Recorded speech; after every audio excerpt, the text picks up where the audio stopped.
네, 안녕하세요. 자료해석 강사 신원입니다. 자, 이번 시간에는 2020년 국가공무원 7급 피센 모의평가 자료해석 총평하고요. 그 다음 문제별 포인트 점검하는 시간으로 갖겠습니다. 내년에 이제 7급 시험 치시는 분들 입장에서는 굉장히 궁금하셨을 거예요. 어떤 문제들이 모의평가에 나왔는지. 그래서 제가 일단 전반적인 그 문제 유형 분포 그리고 총평을 해드리고, 그 다음에 손필기를 제가 열심히 밤새면서 만들었어요. 그래서 그 파일을 같이 올려드릴 테니까 그거 참고하시면서 수업을 들으시면 좀 더 효율적으로 들을 수 있겠습니다. 그래서 개별 문제를 다 풀다 보면 솔직히 시간이 굉장히 오래 걸리거든요. 그래서 그거는 이제 제가 정규 강의, 다음 정규 과목 강의가 기출문제 풀이니까, 기출 분석이니까 그때 모든 개별 문제 꼼꼼하게 지문별로 다 풀어드리고요. 지금 이 시간은 이제 중요한 포인트 위주로 점검하고 가겠습니다. 자, 그럼 총평부터 확인해 올 텐데요. 일단 문항 분석표를 함께 봐주시죠. 자, 유형을 보시면 일단 크게 일반형하고 특수형이 있어요. 일반형은 표 그래프 주고 해석하는 것 중에 옳은 거 옳지 않은 거 묻는 거예요. 그래서 크게 거기선 두 가지로 또 분류가 됩니다. 보기가 나와 있는 보기형, 다른 말로 조합형이라고 합니다. 보기 중에서 옳은 것들로 묶인 것을 모두 고르면, 이런 식으로 나와 있는 것, 또는 옳지 않은 것으로 묶인 것. 근데 최근 트렌드는 이제 옳지 않은 건 거의 안 물어보고, 보기가 있는 경우는, 조합형인 경우는 옳은 것들로 묶인 것만 물어보는 게 최근 트렌드입니다. 근데 뭐 예전 기출에 보면 옳지 않은 거 고르는 문제도 있으니까 또 나올 수도 있어요. 옳지 않은 걸 묻는 게. 그 다음에 이제 바로 선지에 문장으로 들어가 있는 1, 2, 3, 4, 5번에 바로 문장이 들어가 있는 서술형 또는 문장형, 이렇게 부르는 유형으로 나눌 수가 있는데요. 그래서 일반형은 크게 두 가지로 나누시면 되고, 또 일반형을 또 다른 각도에서 분류해 보면 이제 표가 하나인 거, 차트가 하나인 거, 표가 두 개 이상인 거, 차트가 두 개 이상인 거, 표 차트가 결합해서 나오는 거, 뭐 이런 식으로 출제되는 소스에 따라서 분류할 수도 있겠고요. 또는 이제 출제되는 통계의 내용에 따라서 분류할 수도 있겠죠. 그래서 뭐 경제 관련 통계, 사회 관련 통계 등등등. 그래서 일반형 문제도 이제 쪼갤 수가 있습니다. 근데 여기서는 구체적으로 쪼개진 않을게요. 그냥 크게 그냥 일반형이라고 할게요. 표 그래프에 대한 해석 문제. 그게 12문제가 나왔습니다. 그 다음 특수형 문제는 이제 일반형이 아닌 거예요. 일반형이 아닌 거. 그래서 특수한 어떤 유형의 문제를 말하는 건데요. 여기 표를 보시면 수리 계산형, 매칭형, 보고서형, 표 차트 변환형, 상황 판단형, 이렇게 5개 유형으로 분류를 했는데요. 문제에 따라서 어떤 문제는 일반형이면서도 특수형인 문제들도 있어요. 예를 들어서 매칭형 문제인데, 즉 A, B, C, D에 해당하는 이름을 연결하는 건데 다시 서술형으로 그 중에 연결시켜 놓고 옳은 것을 고르면, 이런 식으로 또 진행되는 경우도 있습니다. 그래서 완벽하게 이거를 딱 카테고리를 쪼개기가 쉽진 않아요. 그래서 중복되는 경우도 있고요. 그래서 그 아래 문제 8번, 7번에 대한 설명 보시면 8번 같은 경우는 수리 계산형이면서 상황 판단형이야. 그런데 분류할 때는 그래도 어느 쪽이 비중이 높은가를 생각하고 분류를 했어요. 그래서 수리 계산형이 비중이 그래도 강하다. 그러면 수리 계산형으로 분류를 한 거고요. 문제 7번은 표 차트 변환형이면서 보고서가 등장하는 보고서형이에요. 그렇지만 표 차트 변환한, 즉 올바른 그래프를 고르는 게 포인트니까 그쪽으로 분류를 했습니다. 그래서 이게 절대적으로 딱 쪼갤 수 있는 개념은 아니지만 그래도 크게 분류할 수는 있습니다. 자, 그럼 구체적으로 특수형의 유형을 보면 일단 수리 계산형, 쉽게 말하면 그냥 계산시키는 문제예요. 그게 5문제 나왔고 문제 번호 이렇게 2, 8, 15, 21, 23 이렇게 나왔습니다. 그럼 여기 특수형에 나와 있는 문제 번호가 아닌 거는 다 일반형의 문제 번호니까 그건 특별히 기입을 안 해놨어요. 여러분이 그냥 특수형만 일단 체크해 보시면 나머지는 다 일반형이다 보시면 됩니다. 그 다음 매칭형은 한 문제 나왔는데, 매칭형 한 문제는 약간 비중이 적은 편입니다. 그래서 이제 더 나올 수도 있어요. 2문제 정도 나올 수도 있습니다. 앞으로는. 그래서 11번 문제가 매칭형 문제였고, 그 다음 보고서형 문제 2문제, 표차트 변환 2문제, 상황 판단 3문제에서 각각 문제 번호 이렇게 나와 있으니까 참고하시고, 그 다음 그 손필기에 보면 그 문제마다 그 포인트하고 난이도 정답을 표시해 놨어요. 그래서 거기에도 여기 특수형 같은 경우는 그걸 다 설명을 해놨으니까요. 그때 개별 문제 보면서 하나씩 확인해 보도록 하겠습니다. 그러면 이제 전반적인 평가는요. 일단 난이도가 쉽지 않았어요. 여러분 풀어보시면서 이 난이도를 느꼈을 때 이게 5급 공채에 가까운 수준이구나 라는 거를 느낄 수가 있었습니다. 그러니까 민경하고 5급 공채 사이에서 7급 공채 문제 난이도가 결정될 것이라고 대부분 예상을 했는데 5급 쪽에 그래도 일단 자료 해석은 가까운 난이도다라고 보시면 되겠고요. 그다음 두 번째, 문제 유형별 구성은 무난했습니다. 이 구성을 보면 기존 5급하고 유사한 구성비인데 다만 이제 조금 그 중에서도 수리 계산형 비중이 높은 편이었고 매칭형은 상대적으로 좀 낮은 편이었다 정도 차이가 있습니다. 그다음 세 번째, 유형 통합형 문제들이 등장했다. 자, 그래서 최근 트렌드다. 여기 문제 8번, 9번이라고 해놨는데요. 문제 8번, 7번입니다. 예, 여기 뒤에 문제 9번, 7번으로 수정하겠습니다. 그 부분 수정해 주시고. 자, 그 다음에 신선한 자료가 등장. 신선한 자료 등장. 자, 13번 문제가 이제 항공기 문제인데요. 예, 실수 비례 비율 막대 차트가 나왔는데 그거는 저의 7급 기본서에 87쪽에 있는 그래프하고 굉장히 유사한 모양입니다. 그래서 그거 공부하셨으면 그렇게 부담스럽지 않게 푸셨을 거고요. 그걸 공부가 안 돼 있는 상태라면 좀 당황했겠죠. 처음 보는 유형의 문제니까. 자, 그 다음 22번의 순서도 문제. 순서도 문제도 좀 생소했죠. 자, 그 다음 수리 계산형 문제가 비중이 높았다. 그래서 빠르고 정확한 계산이 되어야 한다. 그리고 필요한 부분만 계산하는 훈련이 되어야 합니다. 그래서 이런 부분을 이제 강의를 통해서 보완하시면서 계속 또 매일 연습을 해 주셔야 돼요. 예, 연산 연습.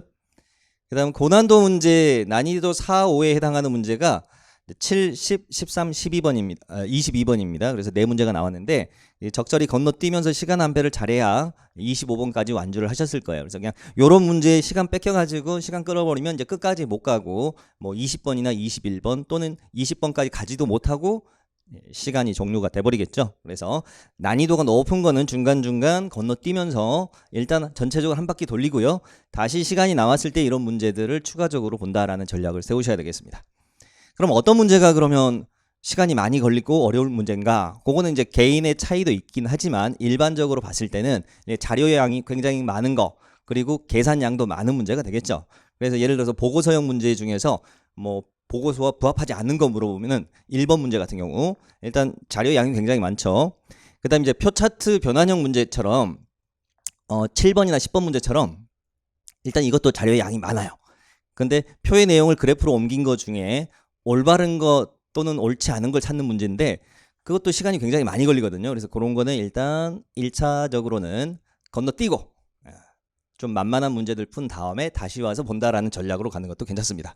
물론 모든 보고서형이나 표차트 변환형 문제를 건너뛰라는 이야기는 아니에요. 봐서 그래도 풀만한 것들은 푸시고 가시고 어려운 것만 건너뛰시면 되겠습니다. 자, 그 다음 7. 세트형 문제가 등장했다. 세트형 문제가 민간 경력 기출에선 등장하지 않아요. 그런데 5급 공채에선 등장합니다. 근데 문항수를 보면 민간 경력이 25문제니까 문제 수가 7급 공채도 25문제이기 때문에 민간 경력하고 구성이 같다면 세트형 문제가 나오지 않을 것이라고 예상을 했었는데 세트형 문제가 나왔어요. 이것도 5급 트렌드랑 맞춰간 것 같아요. 그래서 제 교재에도 기본서 교재에도 세트형 문제편을 목차에 넣어놔서 그걸 대비할 수 있도록 해놨습니다.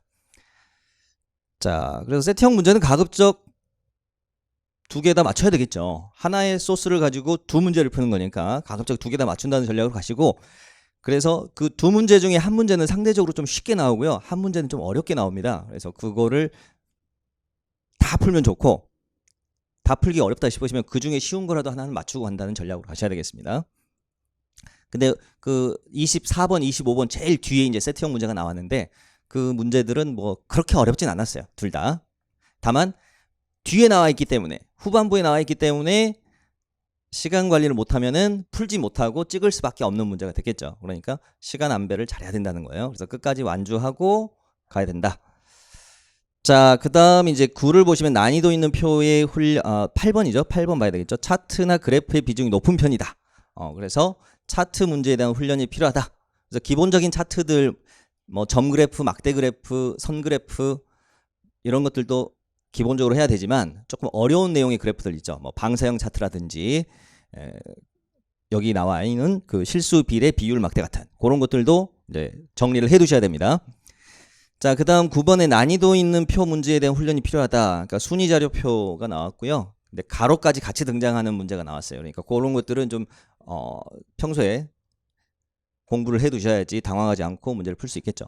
그 다음에 이제 가로가 등장하는 표 같은 경우는 모든 가로를 다 채우려고 하지 마세요. 문제 풀 때 필요한 부분만 공략한다. 그거는 일단 문제 보면서 또 말씀드리겠습니다. 자, 그 다음 10번 기본기 훈련이 중요하다. 그러니까 결국 이 기본적인 점수를 확보하는 데는 고난도 문제들은 건너뛰어도 상관없어요. 예를 들어 80점대 중반까지 점수 확보에는 고난도 문제를 안 풀어도 상관없습니다. 그래서 그 문제를 건너뛰어도 80점대 진입할 수가 있어요. 그렇기 때문에 기본기가 굉장히 중요한데 그 기본기라는 거는 이제 표 그래프에 대한 이론들도 들어가게 되고요. 그 다음에 이제 가장 중요한 게 이제 지문별로 보면 분수 비교, 곱셈 비교 훈련시키는 거. 그런 것들. 그 다음 비율 증감률 계산시키는 거. 그 다음 가중평균 논리를 적용하는 것들. 그런 것들을 중점적으로 보셔야 되겠습니다. 자, 그러면 이제 개별적인 문제별로 풀이 들어가도록 하겠습니다. 자, 그럼 이제 개별 문제들 살펴보겠습니다. 1번 문제부터 볼게요. 자, 부합하지 않은 것을 골라야 되는데 이런 문제를 이제 보고서가 등장하고 부합하지 않는 거 고르는 거니까 보고서형 문제 중에서 부합하지 않은 자료 찾기. 그래서 보고서 부합형이라고 부릅니다. 보고서 부합형. 그럼 보고서 부합형 문제는 일단 1번에 등장하니까 좀 깜놀하죠. 야, 이거 1번부터 이거 시간 완전 잡아먹는 거 아니야? 이런 걱정이 되잖아요. 그런 걱정이 많이 되시면 그냥 1번을 건너뛰셔도 상관없어요. 그러니까 여러분이 1번 문제는 편안하게 풀 수 있는 문제부터 공략하는 게 좋습니다. 첫 번째 푸는 문제는. 근데 1번 문제가 어려운 문제가 등장하면은 1번 문제 건너뛰시고 가시면 돼요. 2번부터 푸시면 됩니다.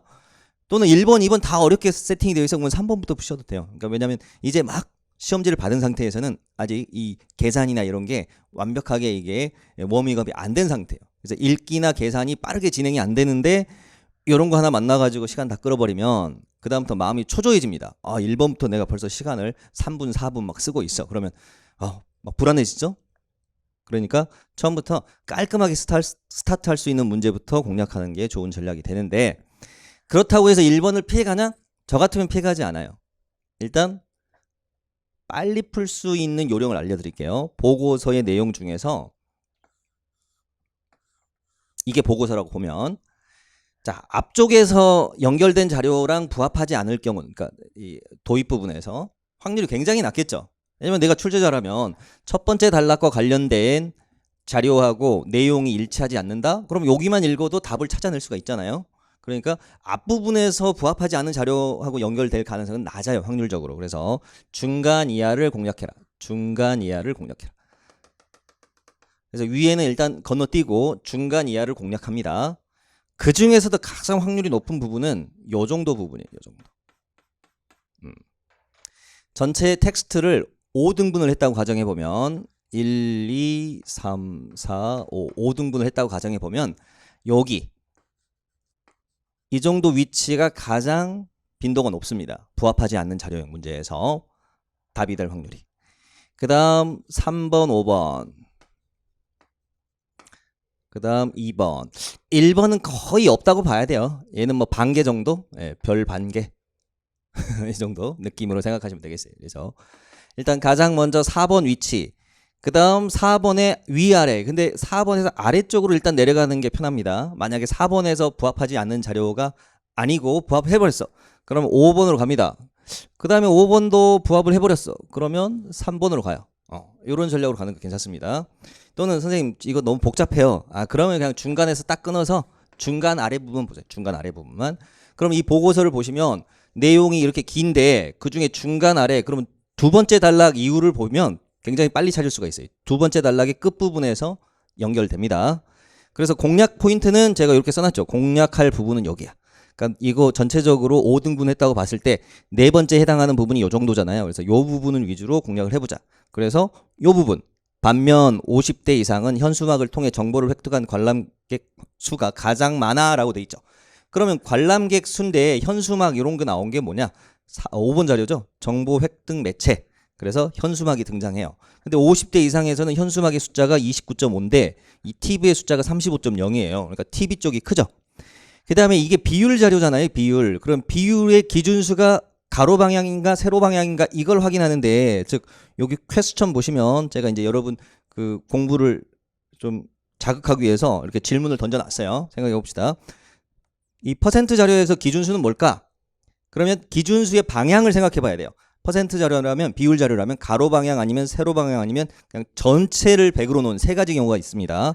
이렇게 보니까 연령대별이라고 되어 있죠. 연령대별. 그래서 요 부분에 체크를 해주시면 연령대별, 그렇죠? 연령대별. 그러면 연령대별이니까 가로 방향으로 기준수가 같다는 이야기예요. 즉 가로 방향으로는 인원수를 비교할 수 있다는 이야기입니다. 그래서 두 번째 단락의 앞부분에서는 비교해서 맞아요. 근데 반면 그 다음 부분을 보면 50대에서는 현수막보다 TV가 크니까 틀렸다는 걸 알 수가 있겠습니다. 그래서 이 표에서는 가로 방향으로는 비교할 수가 있습니다. 연령대별이니까. 그렇지만 세로 방향으로 만약에 인원수를 비교하고 있다? 그건 모릅니다. 즉 TV에서 20대 이하 응답자 수하고 뭐 50대 이상 응답자 수 이거를 비교하고 있는 거는 우리가 알 수가 없어요. 이 기준수로 둔 사람이 얼마인지 모르니까.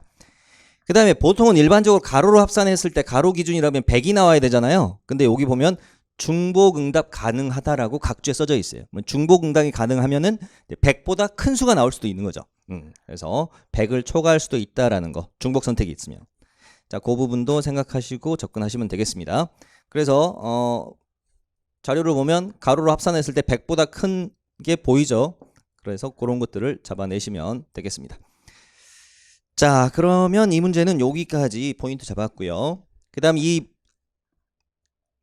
손필기를 활용하시는 방법 보시면 여기 일단 문제를 푸시고, 그러니까 여러분이 이제 요 손필기가 아닌 원본 문제도 올려놓을게요. 올려놓을 테니까 그걸 푸시고 그 다음 정답 맞춰보시고, 내가 틀린 문제들에 대해서는 해설이나 손필기 보지 마시고 다시 한번 풀어보세요. 그래서 내가 왜 틀렸는지 본인이 그 이유를 찾아보셔야 돼요. 그래서 자기 복귀 해보시고, 그리고 나서 그 다음에 본인이 이제 틀렸는데 이제 정리가 된 문제들 있죠. 나 이렇게 푸니까 되더라. 그런 문제들은 일단 놔두고, 그래도 틀린 이유를 못 찾겠는 문제 있잖아요. 그런 것들을 손필기를 보세요. 그때 손필기나 해설을 보세요. 그러면 이제 그때는 확실하게 이게 흡수가 됩니다. 근데 그렇지 않고 그냥 처음부터 그냥 손필기만 쭉 본다든지 문제를 풀어보지 않고, 또는 문제를 풀어놓고 복기를 안 하고 이걸 본다든지 했을 때는 그 흡수력이 떨어져요. 그래서 금방 또 까먹습니다. 그래서 본인이 항상 분석하는 훈련을 하셔야 됩니다. 자, 그리고 이제 이 손필기를 볼 때는 여기 보시면 이제 문제별 난이도 정답 표시되어 있고요. 그 다음에 이 문제의 핵심 포인트를 적어 놨어요. 그 다음에 이제 제가 중요한 부분들은 이제 손필기 해놨고, 이 컬러도 서로 연결 지을 수 있게 요 부분 이렇게 같은 색깔로 해놨습니다. 그래서 제가 요거 만들면서 좀 고생을 했어요. 고생을 했는데 또 하면서 또 보람은 느끼네요. 그래서 이게 밤샘 하면서 만들어가지고 약간 지금도 지금 멘트가 좀 꼬이고 있어요. 단어들이 막 팍팍 안 떠올라. 그래서 몇 시간 못 자고 나와가지고요. 그래서 요거는 이제 나중에 제가 이제 손필기만 특별히 또 따로 연도별로 기출문제를 모아가지고 교재를 만들 계획을 갖고 있어요. 근데 솔직히 좀 작업이 있으면 시간이 오래 걸려가지고 좀 고민이에요. 그 이렇게 짬을 많이 낼 수 있을지 조금 걱정은 되는데, 아무튼 최대한 시간을 내서 손필기 기출문제집, 그 다음에 기본서, 손필기 노트 이런 것들 좀 만들려고 고민을 하고 있습니다. 자, 그러면 이제 다음 문제로 가볼게요.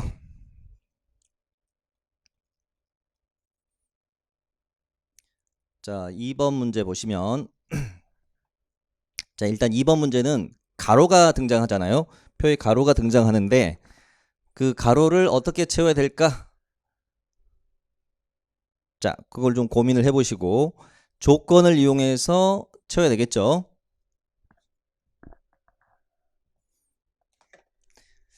자, 그러면 조건을 읽어보시면 일단 B2를 대응을 시켜야 됩니다. 숫자를. A와 C의 판매량은 같다고 그랬어요. 그러면 A 95니까 여기 C에 95 적을 수 있겠죠. 그 다음 B와 D의 판매량 같대. 근데 그 B와 D가 얼마인지는 우리가 몰라요. 그래서 X로 둘게요. 자, E는 D보다 23개 적다. 근데 B, D는 같다고 그랬으니까 XX 같은 거고 E는 D보다 23개 적으니까 X-23 이렇게 되겠죠. 그래서 이제 적어놨어요. 그러니까 X를 구하는 이제 방정식을 세우면 되겠죠. 그럼 방정식은 옆에 평균이 있으니까 총점식을 이용해야 되겠죠. 총 6개야. 그럼 평균 70이니까 420점이 총점이 되겠죠. 그래서 요곳의 합이 420이다 라는 식을 세워놓고 X를 풀리긴 풀려요. 그래서 X가 70이 나와요. 그렇게 해서 E는 이제 23을 빼서 47이 나오는데, 자, 여기 써놨어요. 방정식으로 풀 것인가? 물론 나쁘진 않습니다. 나쁘진 않은데 그거보다 시간을 줄이는 게 좋잖아요. 그래서 그 시간을 줄이는 대안을 생각해 볼게요. 자, 선지가 숫자가 나와 있어요. 그러면 이 중에 있을 거 아니에요. 이 중에.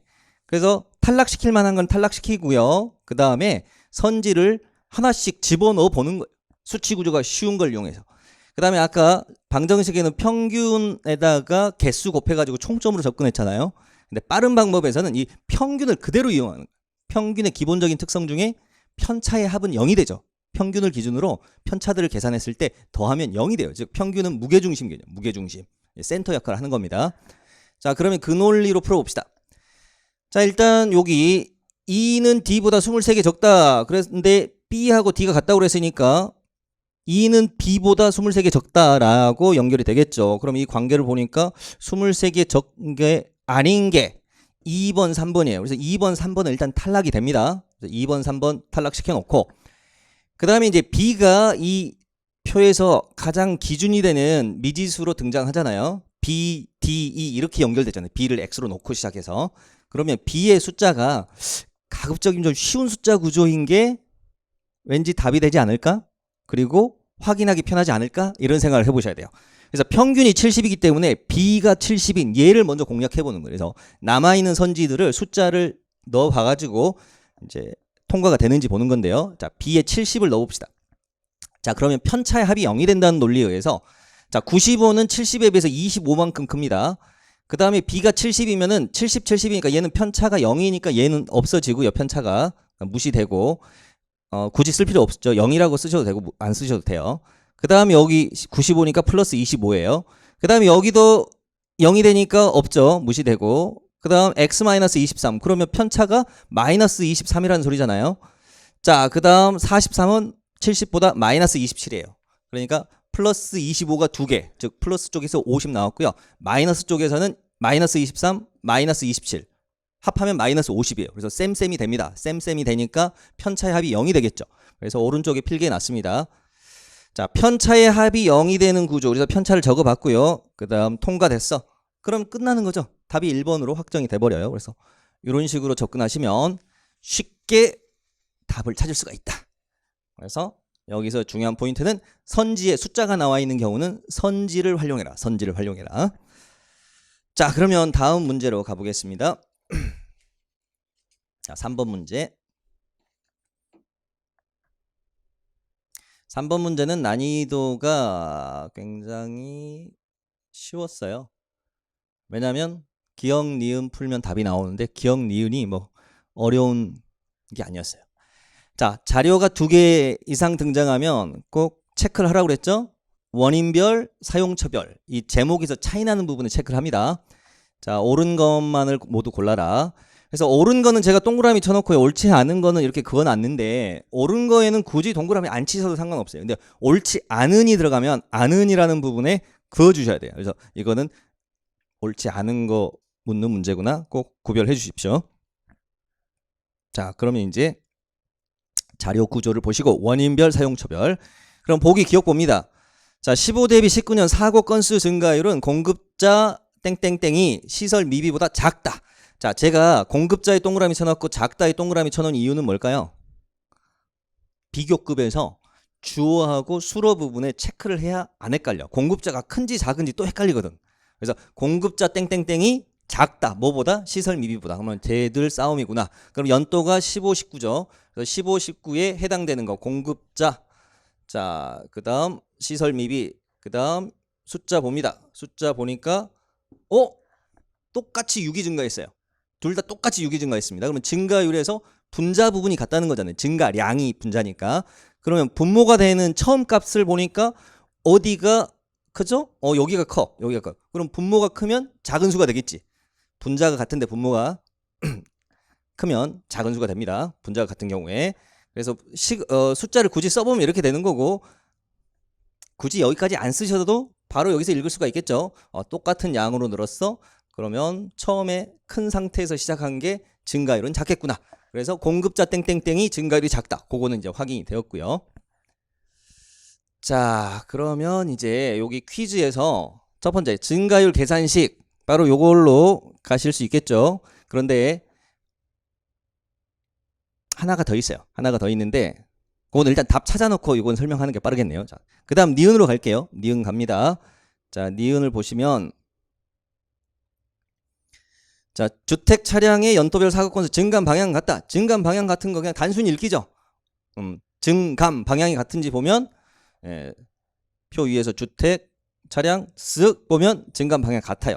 그래서 기역 니은 맞으니까 답은 이제 바로 확정이 돼 버리죠. 1번으로. 자, 그래서 이 문제는 쉬운 문제였다 이거예요. 아주 쉬운 문제였다. 자, 그러면 다시 이제 오른쪽 위에 있는 퀴즈 보겠습니다. 증가율 계산식. 자, 필기하고 갈게요. 자, 기본적으로 T1하고 T2 사이에 처음 값, 나중 값 사이에 증가율을 계산해라 그러면 일단 증가량부터 계산합니다. 즉 T2-T1. 이거를 줄이면 이제 델타 T라고 하죠. 델타 T. 그게 분자가 되고 분모는 처음 값이에요. 그래서 처음 값에서 요 사이에 변한 거를 델타 T라고 놓으면 이 델타 T는 T2-T1인 거고요. 그래서 요렇게 분수로 계산한 거예요. T1에서 델타 T가 차지하는 비율. 요렇게 계산하는 게 증가율입니다. 그 다음 퍼센트로 계산할 때 곱하기 100을 합니다. 곱하기 100은 퍼센트로 계산하기 위해서. 그럼 얘를 한번 쪼개서 생각해보면 T1분의 T2 마이너스 T1분의 T1 즉 1이 되겠죠. 그리고 곱하기 100이 되겠죠. 그래서 두 가지 식으로 생각을 하셔야 돼요. 첫 번째 식은 요 델타 T 계산이 쉬울 때, 두 번째 식은 T1분의 T2 즉 배율 몇 배 됐는가 배율 계산이 쉬울 때 쓰는 공식이다. 그래서 분리해서 생각해보세요. 첫 번째 공식은 숫자의 변화가 상대적으로 작은 경우에, 두 번째 공식은 크게 변한 경우에, 숫자의 변화가 큰 경우에 차라리 배율 보는 게 빠르겠다 싶을 때 이 공식을 적용하는 거예요. 예를 들어서 80에서 84, 그다음 80에서 240. 자, 첫 번째 공식에는 80, 84 요걸 적용해야 되겠죠. 4가 늘었어요. 4가. 그럼 80에서 4가 는 거니까 80분의 4, 20분의 1, 5% 이렇게 연결이 되겠죠. 따라서 플러스 5%. 그다음에 두 번째 식에서는 두 번째 예에서는 80, 230 그냥 곱하기 3 3배 관계구나. 즉 3배야. 3배. 배율이 3배예요. 그럼 1 빼고 곱하기 100 하니까 200% 증가. 따라서 플러스 200%. 이렇게 가는 게 빠르겠죠. 자, 그래서 요런 세팅을 좀 해두시고 앞으로 잘 활용해 주시면 되겠습니다. 자, 그 다음에 이제 두 번째 퀴즈 보시면 퍼센트와 분수 비교 방법, 요거는 이제 그 아래 질문 중에 자, 리을 질문, 리을, 보기 리을. 자, 전체에서 주택이 차지하는 비중은 매년 35% 이상이다. 그건 실전에서는 저건 안 푸는 게 좋아요. 그리고 이 문제에서는 리을을 안 풀어도 답은 나왔죠. 근데 리을 같은 경우에 만약에 푼다면 좀 짜증은 나요. 매년을 확인해야 되고 이 퍼센트가 지저분해. 35%. 그냥 30%, 40%면 그나마 쉬운데 35% 그래서 좀 어려워요. 비율이. 그래서 저거를 직접 내가 그 계산을 하려고 하지 마시고 분수 비교로 돌려버리는 거예요. 35%는 분수로 놓으면 100분의 35를 먼저 생각하세요. 100분의 35. 그러니까 X% 하면 100분의 X니까 35%는 100분의 35야. 그걸 기억하시고 그 다음에 주어진 세팅의 숫자들하고 비교했을 때 어떤가를 봅니다. 자, 주어진 숫자는 찾아보면 이제 여기가 전체 요게 분모가 되고요. 그 다음 주택 요게 분자가 되는데 쭉 가다 보면 2017년이 좀 의심이 돼요. 118에서 39야. 118에서 39. 자, 그러면 저거를 분수로 일단 써볼게요.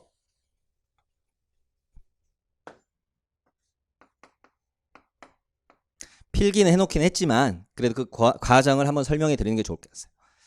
자, 분수 비교 테크닉 볼게요. 자, 그 다음에 35%랑 비교해야 됩니다. 35%. 그럼 35%랑 비교하는데 가장 안 좋게 푸는 방식은 이거예요. 나눗셈으로. 이거를 직접 요거를 계산을 해요. 이거를 직접 계산을 해가지고 가시는 거. 제일 안 좋은 방식이고요. 두 번째 118에 35%를 내가 계산하려고 하는 방식. 물론 계산 잘 하시는 분이라면 상관없겠지만 그래도 이것도 지저분해요. 그래서 그 두 번째 방식도 좋은 방식이 아니에요. 그럼 제일 좋은 방식은 뭐냐면 이걸 그냥 분수로 놔버리는 거예요. 35%니까 100분의 35. 100분의 35. 근데 비교 대상이 얘가 지금 보니까 그럼 이 상태에서 비교할 수 있겠네? 그럼 바로 가는 겁니다. 100에서 18 증가했죠. 그래서 18%가 증가했어요. 여기는. 그럼 35에서 여기는 4가 증가했죠. 그럼 18%보다는 작겠죠. 증가율이. 35에 10%가 3.5니까 이 4라는 건 3.5 더하기 0.5니까요. 그래서 18%는 안 된다는 걸 잡아낼 수가 있습니다. 그래서 분모 증가율이 크니까 모증대하 이 방향으로 분수가 작아져요. 즉 역방향 쪽이 큰 수다. 이런 결론이 나옵니다. 역방향이 큰 수다. 그렇게 해서 처리를 하는 방법이 있고요. 자, 그 다음에 두 번째 방법은 이 120분의 42를 이용한 거예요. 자, 110분의 35로 놓고 비교하려고 했더니 이것도 나는 조금 증가율 대소 비교 판단이 어려워. 그러니까 증가율에 대소 판단을 합니다. 분자 증가율, 분모 증가율 비교했을 때 분자 증가율이 크면 이거 암기해 두세요. 자증 대상. 제 수업을 한 번이라도 들으신 분이라면 다 아는 내용일 텐데 처음 들으시는 분이라면 지금 기억을 해주세요. 자증 대상 분자 증가율이 크면 상승해요. 내가 읽은 방향으로. 그 다음 분모 증가율이 크면 반대로 하락해요. 그래서 모증대하. 이 두 가지를 기억해 주시고. 자, 그런데 지금 100분의 35로 세팅했을 때까지도 자신이 없어. 그러면 조금 더 118에 가깝도록 100에다가 20%를 키워봅시다. 즉 120으로 만들어 보면요. 자, 분자 분모에 똑같은 증가율을 적용해야 같은 분수가 되죠. 그러면 35에 20%, 즉 7을 더해서 42로 만들어 볼게요. 자, 그 상태에서 이제 다시 비교합니다. 그럼 이제 오른쪽 방향으로 커졌죠? 그럼 118에서 120, 2가 커진 거랑 39에서 42, 3이 커진 거랑 뭐 딱 봐도 39에서 42로 가는 증가율이 크겠죠. 그렇죠? 더 작은 수에서 더 큰 양으로 늘었으니까. 자, 또는 그냥 118에서 120이니까 이거는 118에서 2면 2%도 안 되는 거 아니에요. 100에서 2가 2%니까. 그 다음 39에서 3 커진 거는 딱 보자마자 뭐 그거보다 훨씬 크다는 거 바로 잡아낼 수가 있겠죠. 자, 그래서 그 방향으로 커지는 거죠. 이제 자증대 상이니까. 그래서 오른쪽 방향으로 커졌으니까 오른쪽이 크다. 이렇게 결론이 나오는 거예요. 그래서 이게 굉장히 마법의 테크닉이 되겠습니다. 자증대상, 모증대하 꼭 기억해 주시고요. 자, 그 다음에 이제 세 번째 방법은요. 이 수의 구조를 보면 자, 35%랑 비교할 게 아니라 3분의 1이랑 비교하는 방법도 있겠죠. 그래서 118분의 39. 자, 39라는 수는 40에서 1이 빠진 수예요. 그러면 이것의 3배를 하면 각각 3배를 하면 120에서 3을 빼주면 되겠죠. 그래서 117이 된다고요. 그럼 39, 117 요게 3분의 1이야. 그러면 분자는 같은 상태에서 분모가 얘가 크고 얘가 작아요. 그러면 작은 쪽이 큰 수가 되겠죠. 따라서 3분의 1보다도 작다는 이야기예요. 그럼 3분의 1보다도 작다는 이야기는 33.3%가 3분의 1이니까 35%보다는 당연히 작게 되겠죠. 그렇게 해서 처리할 수도 있습니다. 자, 중요한 정보 다시 한번 정리할게요. 분수 비교를 해라. 그러면 자증대상, 모증대하 기억하시고 특정 비율하고 비교해라. 그럼 그 특정 비율을 분수로 놔버리는 거예요. 예를 들어서 x% 그러면 100분의 x. 요걸 기억하시는 거예요. 요걸. 그 다음에 이 상태에서 지금 세팅된 숫자가 118. 이 정도면 그냥 100분의 x 놔도 되는데 여기 세팅된 숫자가 예를 들어서 뭐 230 뭐 이 정도 돼 있어요. 그러면은 200분의 2x. 그러니까 요거를 200분의 2x 이렇게 놓고 비교하는 게 빠르겠죠. 예. 여기 숫자가 분모가 예를 들어서 뭐 한 300에 가까운 숫자야. 그럴 때는 300분의 3x로 놓고 비교해야 되겠죠. 그런 식으로 쭉쭉쭉 진행하시면 되겠습니다. 자, 이 내용만 강의를 해도 이론 강의에서 꽤 많은 내용을 할애를 해야 되는 내용인데요. 지금 문제를 풀어나가야 되니까 일단 이 정도로 분수 비교 이야기는 마무리하고요. 넘어가겠습니다. 자, 그 다음 4번으로 가는데요. 이제 모든 문제를 꼼꼼하게 해설해 드리기가 좀 쉽진 않을 것 같아요. 그래서 포인트 위주로 가겠습니다. 좀 빠르게 진행할게요. 자, 4번. 자, 4번은 보시면 표의 구조가 해양 수질, 표 1, 표 2에는 출현 종수, 이게 키워드예요. 그래서 키워드를 잡아 놓고요. 그 다음에 이제 중요한 거 보면은 각주의 정보가 굉장히 많이 들어가 있어요. 그러니까 표와 표 사이에 뭐가 내용이 많이 들어가 있죠. 그래서 각주의 핵심적인 정보가 있는데 등급에 대한 기준을 주고 있어요. 등급 1등급, 2등급, 그 다음 등급 외 이렇게 이제 기준을 줬기 때문에 그 기준을 명확히 보고 가셔야 되는데, 자, 일단 1등급에 해당하는 거 체크하고 2등급에 해당하는 거 체크하고 하다 보면 시간이 많이 걸리죠. 그러니까 가급적이면 일단 좀 쉬워 보이는 것만 먼저 보자라는 전략으로 가시고 갑니다. 자, 그러면 이제 선지를 한번 쓱 보시면, 자, 1번 같은 경우는 증감 방향이 동일하다. 이건 쉽죠. 1번은 쉬워요. 그냥 증감 방향 확인, 읽기형이야. 그 다음 2번 증감률 비교하고 있어요. 그래서 해조류 쪽이 크다라는 이야기고요. 그럼 요건 간단한 계산이 들어가야 되겠고요.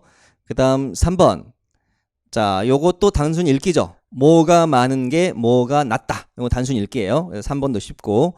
그 다음 4번, 자, 이제 등급 이야기 나오네요. 1등급, 그 다음 5번 2등급. 그러니까 4번 5번 풀 때 이제 등급 이야기가 등장해요. 그러니까 등급에 대한 이야기는 1등급 2등급 다 분류할 필요 없이 1등급 2등급 중에 하나만 봐도 이게 답이 나온다는 이야기예요. 그래서 제 입장에서는 1, 2, 3, 4 풀어가지고 다 맞으니까 5가 틀렸다 라고 가는 전략도 괜찮고요. 그 다음에 조금 이제 어떤 감이 오신다면 1등급 2등급인데 5번 지문 보시면 A와 C가 15부터 17까지 2등급으로 일정하다. 아, 요게 연도가 여러 개인데 그 두 지역이 계속 같은 등급으로 일정하다. 확률이 떨어진다는 이야기죠. 그래서 5번을 공략하는, 이제 이건 이제 문제를 많이 접해보면서 감을 익혀야 되는데요. 요거는 이제 확률적으로 떨어진다라는 생각이 드니까 5번을 공략한다라고 가시는 것도 좋아요. 그래서 자, A와 C가 2등급이라고 했는데 2등급의 조건을 보시면 2등급은 자, 뭐가 뭐 이상이고 뭐가 뭐 이하인데 그 두 번째 항목을 보면 COD가 2mg per 리터 이하라고 되어 있어요. 그런데 2015년 16년에 이 C를 보면 2보다 COD가 큰 수예요. 그러니까 그 부분만 확인해도 5번이 틀렸다는 걸 알 수가 있겠죠. 그래서 이제 문제를 좀 감을 익히면 5번을 먼저 공략하는 것도 좋습니다. 자, 그 다음에 이제 하나만 더 말씀드리고 하면은 그 2번의 증감률인데요. 해당되는 수치가 16년 해조류하고 그 다음 출현 종수인데 저서동물 출현 종수. 이게 단어들이 좀 길으니까 조심하십시오. 자, 해조류에서 군집 출현 종수하고 저서동물 출현 종수의 증감률을 비교합니다. 그러면 표 2로 가셔서 B지역 같이. 자, 요 부분들을 체크를 해야 되겠죠, 여기. 그러면 숫자를 읽었을 때 오른쪽으로 15, 16 사이에 둘 다 감소긴 해요. 감소인데 이걸 이제 정석적으로 계산하면 이렇게 되겠죠. 자, 102에서 77, 25가 감소했어요. 그럼 102에서 25면은 느낌은 25%랑 비슷하겠죠. 100이나 큰 차이는 없으니까 100, 이게 발음이 비슷해서 헷갈릴 수 있겠네요. 100이나 102이나 큰 차이가 없으니까 대략 25%인데 그거보다 살짝 작아지겠지. 분모가 살짝 100에서 102로 살짝 커지는 거니까 대략 25% 잡으시면 되고, 어쨌든 20%는 확실히 넘죠. 감소율이 20%가 넘어요.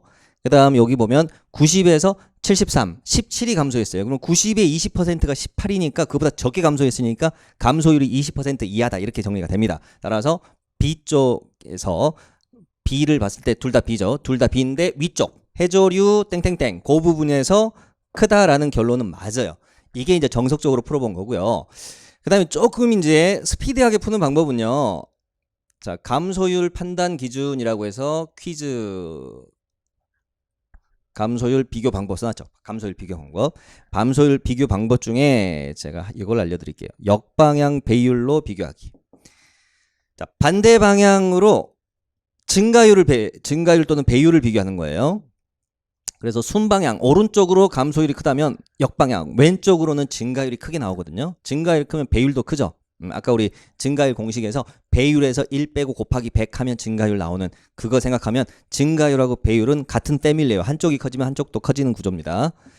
자, 그래서 역방향으로 쓱 숫자를 봐요. 77, 102, 73, 90. 그러면 77하고 73은 상대적으로 가까운 수치 구조인데 102하고 90은 상대적으로 많이 벌어져 있는 수치 구조예요. 그러면 그냥 쓱 봐도 77에서 102로 가는 증가율이 크겠다라는 생각이 들 거 아니에요? 그러면 B쪽이 감소율이 크다라는 결론이 나옵니다. 그래서 그거를 필기를 해놨어요. 그래서 감소율 판단 기준 역방향 배율로 판단할 수도 있다.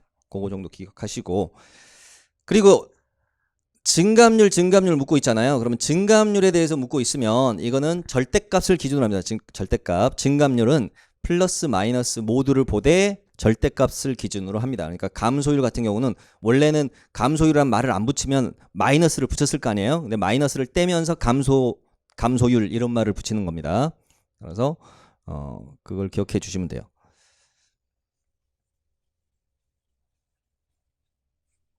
예를 들어서 A, B, C, D까지만 써볼게요. 얘가 플러스 30%, 플러스 10%, 마이너스 15%, 마이너스 35%.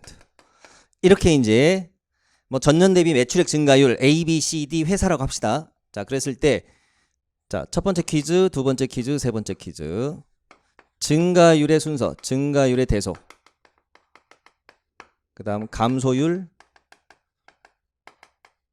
그다음 증감률. 그래서 요 기준을 잡아놓고 올게요. 자주 나오니까. 자, 증가율은 동의어들이 뭐가 있을까요? 증가율 하면 뭐 상승률, 성장률. 자, 그것도 동의어 잡아놓으시고. 그다음 감소율의 동의어는 하락률. 그럼 증감률은요? 증감률은 변화율, 변동률. 뭐 이런 것들하고 같은 패밀리이고요. 자, 기준은 일단 대상부터 보고요. 그다음 기준 볼게요. 대상하고 기준. 대상은 증가율은 플러스 마이너스 모두 보고요. 감소율은 마이너스만 봅니다. 그 다음 증감률은 플러스 마이너스 다 봐요. 그 다음 기준은 요거는 수의 대소 그대로 갑니다. 증가율은, 감소율은 절대값, 증감률도 절대값. 이렇게 이제 기준을 잡으시면 돼요. 그래서 요거를 잘 기억하시고, 그러면 이제 답을 써봅시다. 증가율의 대소관계를 써라 그러면 그냥 숫자 대소관계니까 여기 순서대로 그대로 가시면 되겠습니다. 자, 그래서 A, B, C, D 그대로 순서가 되겠죠. A, B, C, D 수의 대소관계 그대로. 감소율을 비교하시오. 그러면 감소율의 비교 대상은 일단 마이너스만 됩니다. 그러니까 플러스 쪽은 감소율이 아니잖아요. 그래서 감소율로 읽는 건 마이너스를 떼고 읽는 거예요. 예를 들어서 마이너스 15%를 감소율 마이너스 15% 이렇게 읽으면은 그거 바보예요. 그렇게 되면 바보 되는 거예요. 마이너스를 떼면서 가는 거예요. 감소율은 15% 이렇게, 또는 15% 감소 이렇게 읽는 거예요. 그래서 감소라는 말을 붙이는 순간 마이너스를 뗀다. 즉 절대값으로 가는 겁니다. 그래서 비교하면 D가 크겠죠. 그래서 C, D를 대상하고 D가 크다. 이렇게 결론이 나오는 거고, 그 다음 증감률을 기준으로 하시오. 이건 플러스 마이너스인데 절대값 기준이니까 다 대상으로 하되 절대값이니까 D가 제일 크고 A, C, B 이 순서가 되겠죠. 그렇게 해서 정리해 주시면 되겠습니다. 이제 계속 이 용어들이 등장할 거예요. 그래서 정리 한번 했고요. 자, 그러면 이제 이 문제는 여기까지 마무리하겠습니다.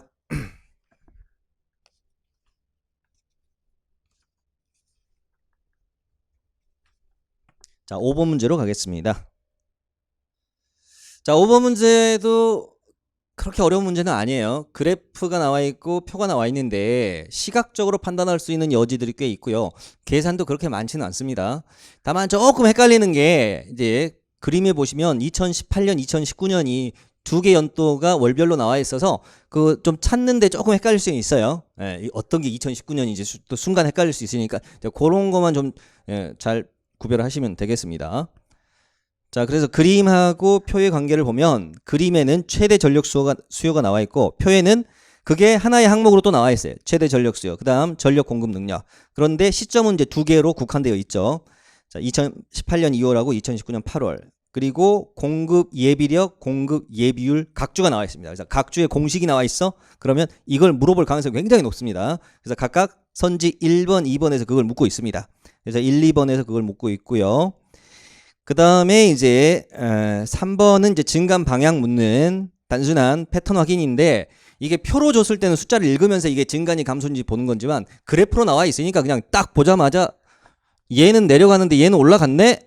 잡아낼 수 있죠. 또는 여기서 얘는 올라가는데 얘는 내려갔네? 잡아낼 수가 있어요. 그래서 발레를 금방 잡아낼 수 있으니까 3번 같은 건 쉽게 처리되고요. 그 다음 4번 보시면, 자, 최대 전력 수요가 가장 큰 달과 가장 작은 달의 차이가 18년, 19년 비교해라. 18년이 작대. 그래서 제가 여기 빨간 선으로 표시하고 있습니다. 자, 이거는 그냥 길이를 보면 돼요. 숫자 계산하지 마시고 시각적으로 봅니다. 자, 2019년은 네모죠. 네모 보시면 여기가 제일 높고 여기가 제일 낮아요. 그래서 그 거리를 이렇게 표시했고요. 그 다음 2018년은 동그라미입니다. 여기가 제일 높고 여기가 제일 낮아. 그래서 그 거리를 이렇게 표시했어요. 그래서 수직 거리를 비교했을 때 2019년 쪽이 크죠. 따라서 그렇게 확인하시면 18년이 작다라는 결론 맞습니다. 4번에서 확인되었고요. 그 다음 5번, 전년 동월 대비 증가율이 가장 높은 달은 1월이다. 아까 제가 증가율 계산의 공식정에 첫 번째 거는 증가량을 계산하는 거 먼저 들어갔죠. 근데 두 번째 거는 배율, T1분의 T2. 그거 보는 것부터 시작했어요. T1분의 T2에서 1 빼고 곱하기 배. 계속 반복해 드릴게요. 자, 그러면 이 경우에는 5번을 풀 때는 그냥 T1분의 T2 개념으로 생각하는 게 빠르겠죠. 자, 그러면 19년, 18년 관계를 보면 18년에 어떤 달이 분모가 되고 19년에 같은 동월이 분자가 되는 구조고, 지금 1월이 가장 높다고 그랬는데요. 그래프로 가보시면, 자, 1월은 여기서 여기까지 증가한 거예요. 자, 그런데 쓱 가다 보면 오른쪽에 그 아래에서 시작해서 그 위로 간 게 있죠. 그럼 얘가 더 증가율이 크겠죠. 분모, 분자 비교했을 때, 자, 분자끼리 비교해보면 여기가 즉 T2 입장에서 분자를 비교하면 여기가 크고요. 그 다음 T1 입장에서 보면 여기가 작아요. 그러면 이 8월달 입장에서는 뭐라고 부를 수 있죠? 자대모소 구조인 분수라고 할 수가 있죠. 분자 큰데 분모는 작아. 자대모소. 그럼 당연히 이기겠죠. 당연히. 그 다음에 배율이 아닌 증가율의 증가량 활용하는 공식으로 생각해도 마찬가지예요. 자, 처음 값들 비교해보면 여기가 낮은 쪽인데 증가된 양을 보면 요거니까 여기가 더 커요. 그러면 처음 값을 비교했을 땐 여기가 작은데 증가된 양을 비교하면 여기가 크니까 이쪽이 그 증가율 공식에 분자의 증가량을 썼을 때도 자대모소 구조가 되겠죠. 분자 큰데 분모 작아. 그러니까 이거는 숫자를 굳이 볼 필요 없이 시각적으로 끝낼 수가 있다는 거죠. 자, 그 다음에 이제 1번, 2번은 그 필기해 놓은 내용 참고해서 그냥 보시면 되겠습니다. 그렇게 어려운 계산 아니고요. 그러면 5번은 여기까지 마무리하고, 그 다음 6번으로 갈게요.